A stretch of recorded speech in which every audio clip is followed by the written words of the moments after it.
आधा तेरा इश्क आधा मेरा, ऐसे हो पूरा चंद्रमा।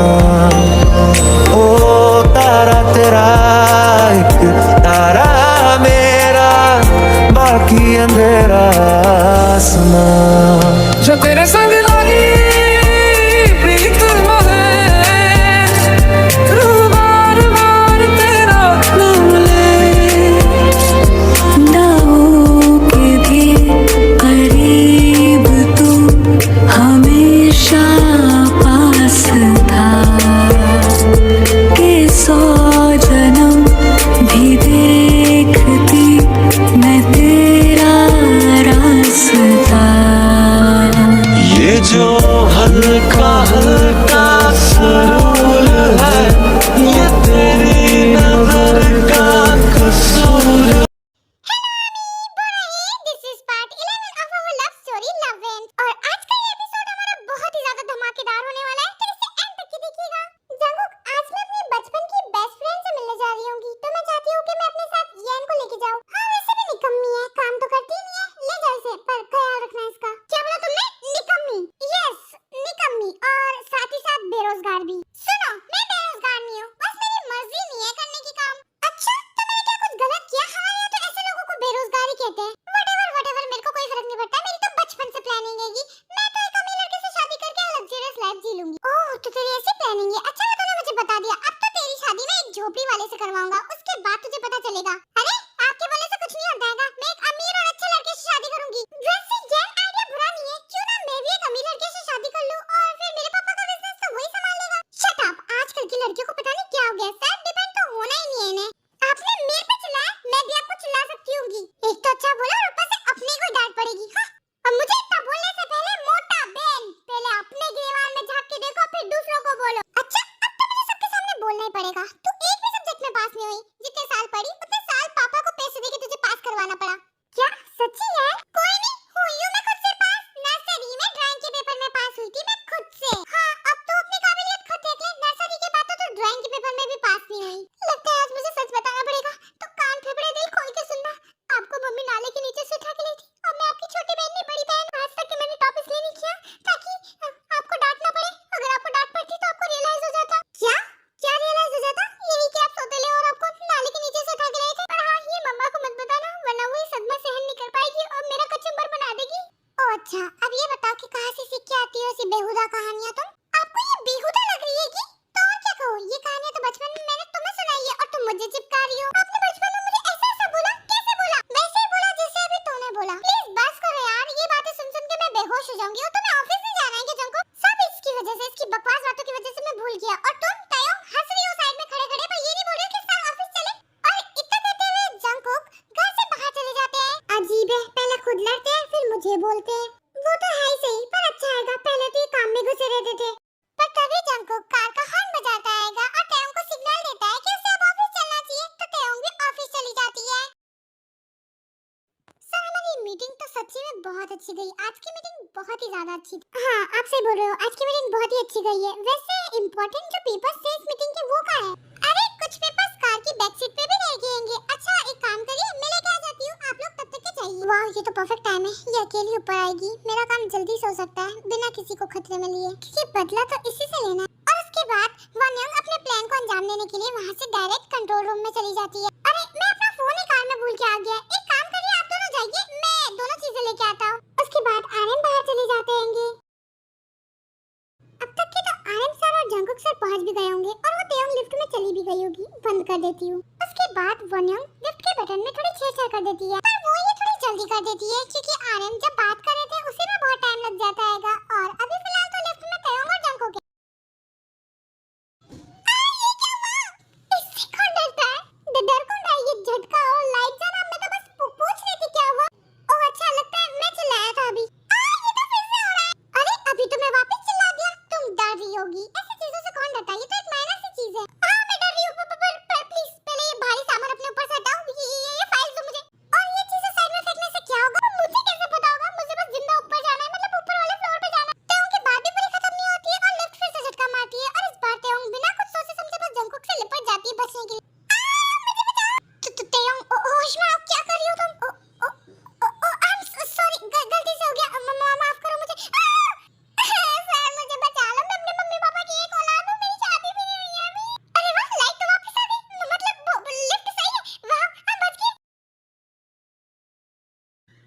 जैसा आप लोग सोच रहे हो ऐसा कुछ नहीं है। मुझे उठने दो। तायोंग तुम ठीक तो ना? देखो अगर ठीक हो तो हम चलते हैं, हमारे एम्प्लॉयज इंतजार कर रहे हैं। हाँ चलते हैं। उसके बाद जंगकुक एंड तायोंग दोनों जंगकुक के केबिन में चले जाते हैं। वाओ कैसे गले लगा रखा था। अब तो मुझे कंफर्म हो गया है बॉस और तायोंग के बीच में कुछ तो चल रहा है। हाँ मुझे भी कुछ ऐसे ही लगता है। हे तुम दोनों किस बारे में बातें कर रहे हो? पूरा ऑफिस किसी न किसी बारे में बातें कर रहा है। मैम आपको कुछ भी नहीं पता है क्या? आप कहाँ पर थी? नहीं मैं नहीं थी, मैं वॉशरूम में गई थी। बस तायोंग तायोंग सुनने में आ रहा है। क्या बात हुई?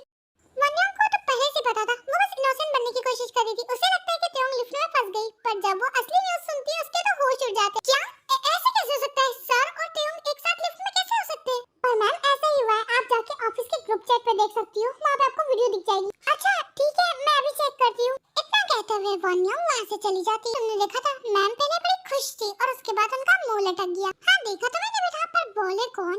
वो चिढ़ जाती है कि खैर हमें क्या, चलो हम अपना काम करते हैं। ऐसा कैसे हो सकता है? सर और नामजद सर गए थे, ये कहां से बीच में आ गई? तभी वन्यम को एक अननोन नंबर से कॉल आता है। हेलो कौन? तो तुम फिर से? मैंने तुम्हें कितनी बार कहा है कि मैं अपनी कंपनी और अपने बॉस से चीटिंग नहीं करूंगी, तो समझते क्यों नहीं हो? मेरे पास बिल्कुल टाइम नहीं है, मैं नहीं आ रही। इतना कहते हुए वन्यम कॉल को कट कर देती है। मैम मुझे माफ कर दीजिए, मैं सच्ची में ट्रैफिक में फंस गई थी। हर 2 दिन में तुम यही बहाना देती हो और हमेशा लेट आती हो। बट मैम मैंने जानबूझ के नहीं किया, वो मेरा छोटा भाई भी है। प्लीज ये वाला डायलॉग मैं 727 बार सुन चुकी हूँ और मैंने तुम्हें लास्ट टाइम पे वार्निंग दी थी कि अगर फिर से लेट हुई तो मैं तुम्हारी जॉब ले लूंगी। अब तुम कहीं और जॉब ढूंढ लो, मुझे कुछ नहीं पता। मैम मुझे एक और मौका दीजिए ना प्लीज, बस फिर उसके बाद मैं कभी ऐसा नहीं करूंगी। प्लीज मैम, वो सब मैं पहले ही कर चुकी हूँ। अब तुम यहाँ से खुद से निकलोगी या मैं धक्के मार के निकाल? Okay ma'am bye. उसके बाद जिन ना चाहते हुए भी जॉब को छोड़ देती है क्योंकि उसे पता है कि उसे अब अपनी जॉब वापस मिलने नहीं वाली है। हेलो सर, आप क्या ऑर्डर करना पसंद करोगे? आज आप मुझसे ऑर्डर ले रही हो?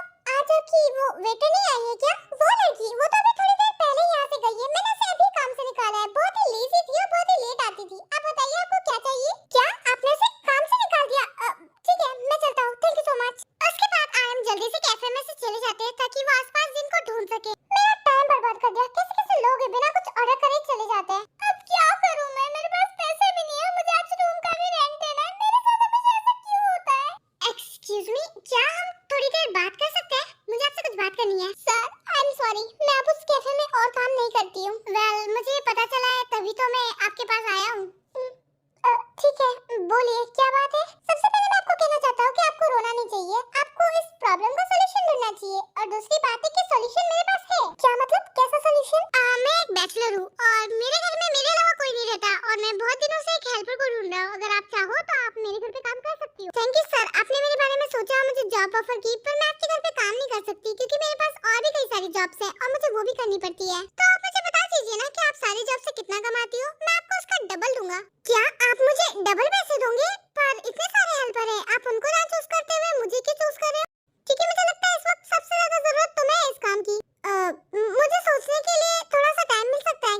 ऑफ कोर्स, मैं आपको कल तक की टाइम दे रहा हूँ। तो बताइए मैं कल आपसे कहाँ मिलने आऊँ? सर यहीं पे पास में एक पार्क हैगा, तो हम कल वहाँ मिलते हैं, ठीक है? ओके ये लीजिए मेरा कार्ड, इसमें मेरा नंबर है। अगर मैं आने में लेट हो जाऊँ तो आप इस पे कॉल कर देना, ओके? उसके बाद आर्यन जिनको बाय करते हुए वापस ऑफिस की तरफ चले जाते हैं। तायोंग क्या बात है, क्या आज तुम्हारा घर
आना चाहिए था, इसके आने की वजह से सब कुछ बिगड़ गया। अब तो मैं इससे पक्का बदला लेके रहूंगी। और उसके बाद वो अन्य किसी को कॉल करती है और फोन पे बात करती है। हेलो, हाँ मैं तुम्हारे साथ काम करने के लिए तैयार हूँगी, कहाँ आना है?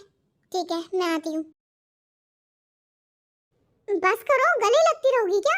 पिछले आधे घंटे से रो रो के गले लग रही हो, ऐसे जैसे कि तुम्हारी विदाई हो रही होती। मैं चुका रहने दीजिए, आप नहीं समझोगे। मेरी बेस्ट फ्रेंड इतने सालों बाद यहाँ आई है, तो मैं उसे एक पल के लिए भी अकेला नहीं छोड़ना चाहती। इसको देख के तो मेरी आंसू आ गई। ये प्यार तो अलबेला अनजाना सा, पगला सा, दीवाना सा है। सही बोल रही हो, इन दोनों का कुछ नहीं किया जा सकता है। ये तो फोन पे भी बहुत बात करती थी। गाइस डिनर रेडी है, तो सब लोग डिनर कर लेते हैं। अब तो गले लगना बंद करो। क्या तुम लोग डिनर भी गले लगते हुए करोगी? आपको आज बड़ी दिक्कत हो रही है हमसे जीजा जी, क्या बात है? क्या जेलस फील हो रहा है आपको? हाँ जाहिर सी बात है, जेलस तो फील हो गई ना। जब इतनी सुंदर साली है तो किसी को भी जेलस फील होगा। मैं जेलस फील कर रहा हूँ कि जिमिन की जगह मुझे होना चाहिए था। साली आधी घर वाली। जीजा जी मेरे लिए जेलस हो रहे हो? आधी क्यों, पूरी की पूरी घर वाली बनो ना। तो मेरी ड्रेस आती होगी, अपने अकॉर्डिंग फिट करवा के इससे शादी कर लेना, क्योंकि अब मुझे इस बागर बिल्ले से शादी नहीं करनी है। क्या? एक सेकंड, मैं शॉक्ड हुआ तो चलता है, तू क्यों शॉक्ड हुआ? वो तो ऐसे मैं थोड़ा कंफ्यूज हो गया था कि मेरी भाभी कौन बन रही है। अब बस मैं शॉक होने वाली तो कोई बात ही नहीं है, जाहिर है तयोंगी बीवी बनेगी मेरी। अब बागर बिल्ले तुम नहीं सुधरोगे ना, तुम आओ कुंडी लगा के तुमको जन्नत दिखाऊंगी मैं। अरे मैं तो कब से हूँ रेडी तैयार डंडे खाने के लिए। गाइस आप लोग इसकी चीख सुनने